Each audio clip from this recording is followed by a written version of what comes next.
حجر سے جواہر اور زر و سیم۔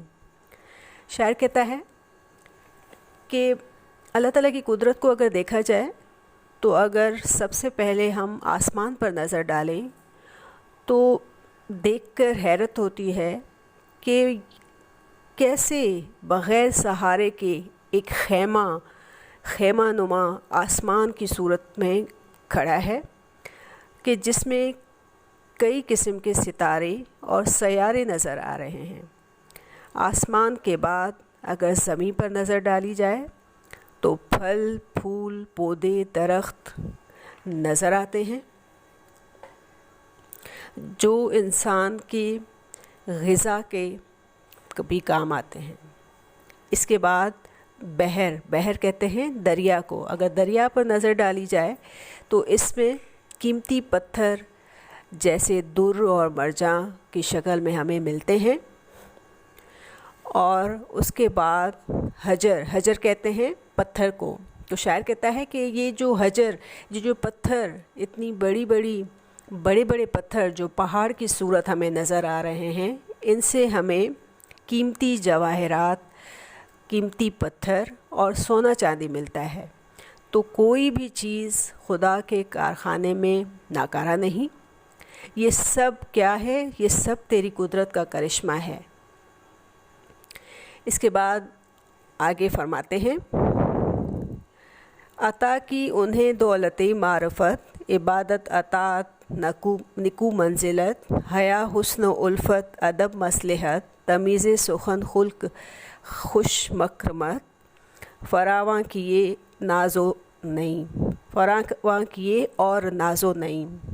شاعر اب تمام اللہ تعالیٰ کی نعمتوں کا ذکر کر کے اب جو اللہ تعالیٰ نے انسان کو جو نعمتیں عطا کی ہیں ان کا ذکر کرتے ہیں کہ انسان پر اب اللہ تعالیٰ کے کیا احسانات ہیں کہ اللہ تعالیٰ نے انسان کو اشرف المخلوقات بنایا ہے، اسے معرفت کی دولت عطا کی ہے۔ معرفت کہتے ہیں پہچان کس چیز کی؟ جو انسان اچھے اور برے میں جو تمیز کر سکے، معرفت کہتے ہیں پہچان کو، اچھے اور برے میں تمیز کر سکے اور خدا کی خدائی کو سمجھ سکے۔ تو انسان نے اللہ تعالیٰ نے اس کے علاوہ انسان کو کیا عطا کیا؟ عبادت اور بندگی کا شعور۔ انسان کو عبادت اور بندگی کا شعور عطا کر کے عزت بخشی ہے۔ اس کے علاوہ انسان کو کیا دیا ہے؟ حسن، محبت، ادب، بات کرنے کا طریقہ، اعلیٰ اخلاق، ایسی سب صفات سے نوازا ہے جو کہ اس کے بے شمار انعامات اور اکرامات ہیں ہمارے انسان کی ذات پر۔ یہ سب کیا ہے؟ یہ سب اللہ تعالیٰ کا کرم ہے۔ آخری بند ہے، تیرا شکر ایسا ہو کس سے ادا، ہمیں مہر سے تو نے پیدا کیے اور الطاف بے انتہا، نظیر اس سوا کیا کہے سر جھکا، یہ سب تیرے اکرام ہے یا کریم۔ اب آخر میں شاعر جو ہے وہ تمام جو چیزیں اللہ تعالیٰ نے انسان کو عطا کی ہیں ان سب پہ ان سب نعمتوں کا شکر ادا کرتے ہیں۔ آخر میں فرماتے ہیں کہ اے میرے رب، تیرے اتنے سارے احسان کا بدلہ انسان کس طرح ادا کر سکتا ہے؟ میں کس طرح تیرے احسان کا بدلہ چکاؤں کہ تو نے مجھے اتنی محبت سے پیدا کیا ہے۔ مہر کہتے ہیں ہمیں تو نے مہر سے پیدا کیا، مینس کہ محبت سے، اتنی چاہ سے تو نے انسان کو پیدا کیا ہے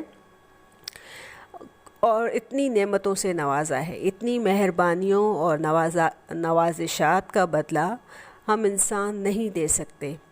ہم اللہ تعالیٰ کی ایک